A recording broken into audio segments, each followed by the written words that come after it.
Lately, it's not unusual to see anime that look more like PowerPoint presentations than real animation. They usually come with mediocre stories and feel more like a cheap cash grab than a serious production. But this time, we're not talking about just any story. We're talking about the beginning after the end, one of the most popular and highly anticipated manhwas to get an adaptation. With the success of Solo Leveling, expectations were through the roof. Both stories were contenders for the crown in the manhwa world, so there was plenty of reason to be excited. However, after watching the first 3 episodes, I can say it bluntly, the beginning after the end is a failure. In this video, we're going to break down what went wrong with this adaptation, why it was so disappointing, and whether there's still any hope left, or if we should just wish to have our memories erased and pretend this anime never existed. When the adaptation of The Beginning After the End was announced, manhwa fans were thrilled. They knew that if they did something similar to what was done with Solo Leveling, the anime could be a hit. The story has a solid foundation, is well developed, and has millions of followers. No one thought that, with all those advantages, they would end up delivering a disaster. From the very first episodes, the animation is a complete letdown. The characters look like static figures that barely move, almost like PNG images.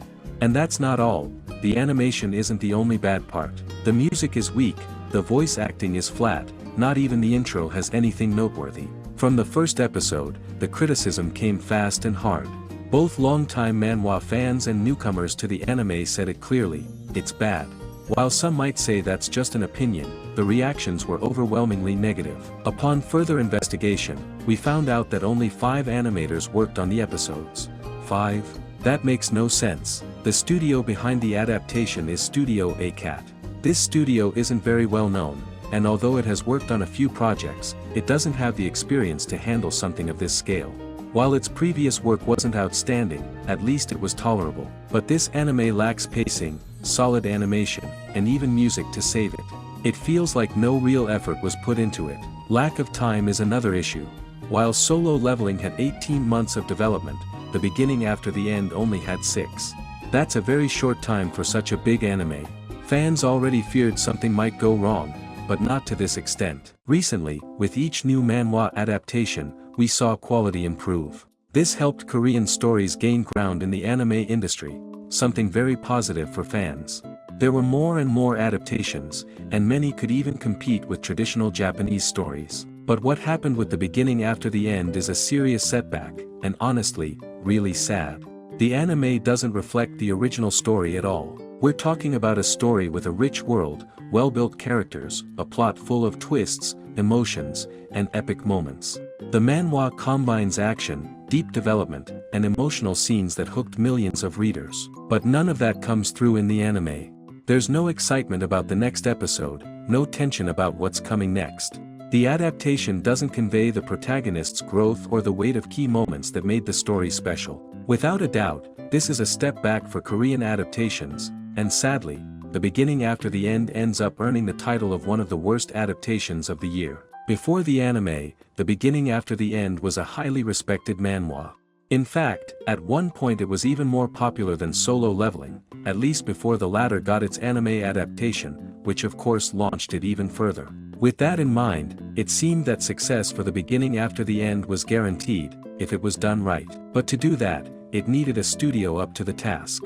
From the first episode, it was clear that wasn't the case. There were also many discussions about whether the series was a copy of Mushoku Tensei. Both share similar ideas, a protagonist who dies in the real world and is reborn in a fantasy world, growing up from childhood, focusing on magical development, and a narrative centered on the character's journey to become stronger. But Mushoku Tensei was the first to adapt that formula, and it did so with animation so good it looks like a movie. Comparing that to The Beginning After the End is almost unfair. That led to tons of memes calling it the Temu version of Mushoku Tensei, a cheap knockoff. All of this adds pressure. Mushoku Tensei set the bar high. The Beginning After the End was one of the most popular manhwas, which probably led Crunchyroll to rush out a cheap, careless version. They bet that fans would watch it anyway and that costs would be low. A completely profit-driven decision, with no concern for quality. But this time, not even the most loyal fans want to watch it. There are even petitions to cancel the anime and stop treating fans this way. Solo Leveling is the complete opposite. One pictures showed that a good adaptation can be done when the source material is respected. You can feel the love and effort in every episode, the animation is excellent, the pacing works, the voices are impactful, and the soundtrack is one of the best in anime today. Seeing that, and then watching what Studio A-Cat did with the beginning after the end, hurts. The contrast is huge. One production pulls you in completely, while the other feels like a rushed test project, just putting it out there to check a box. There's no soul, no passion, and no respect for what the original story meant. The saddest part is that this was a huge opportunity, the perfect moment for manhwa adaptations to continue leveling up. It was Korea's chance to say, we're here, and our stories are amazing, and to inspire more studios to adapt them seriously. But instead, they chose the easy way, releasing something quickly to make money. So what can people expect from Korean anime now? Some might think Solo Leveling was a fluke, that maybe Korean stories aren't that great. But that's not true. Korea has excellent manhwas, truly great stories that still haven't been discovered. All we need is someone willing to adapt them the right way. Throughout the video, I made it clear that Crunchyroll holds much of the responsibility, and honestly, yes. But if we dig a little deeper, there's an interview where the manhwa's author says Crunchyroll offered him a list of studios to choose from for the adaptation. And that's where things get weird. Why would anyone choose a studio as mediocre as Studio A-Cat? According to the author, he picked them because the team had already read the manhwa and seemed really excited to animate it. But honestly, that doesn't make sense. Are you really going to hand over your life's work to a studio just because they like your story? Is that all it takes to adapt something so important? He also said he chose them because the studio would give him more creative control over the production. But that's also concerning. Yes, you created an amazing manhwa, no one's denying that. But that doesn't automatically make you qualified to direct an anime. You're not a producer, not an animator, and you have no experience. So there are only two options: he's lying, and Crunchyroll made him say that to cover for themselves. Or, he really thought he could manage all this and made a massive mistake. And honestly, it's hard to believe that someone who wrote such a good story could be that naive. So all signs point to Crunchyroll simply making a bad decision, and now trying to shift the blame to the author. That's the saddest part. While Crunchyroll distances itself, all the hate goes to the author, as if he ruined his own work. And the result is this, an empty anime that conveys nothing, with no pacing, no soul, no care, no direction. A rushed product, with no emotion. It's worse than those AI-generated TikTok videos that at least entertain for a bit. This anime doesn't even do that. It's boring, slow, messy. So thanks, Crunchyroll. Thanks for ruining the manhwa with animation made by 5 people, and then washing your hands like you had nothing to do with it. The result is so bad that fans are already gathering signatures to cancel it and make a remake.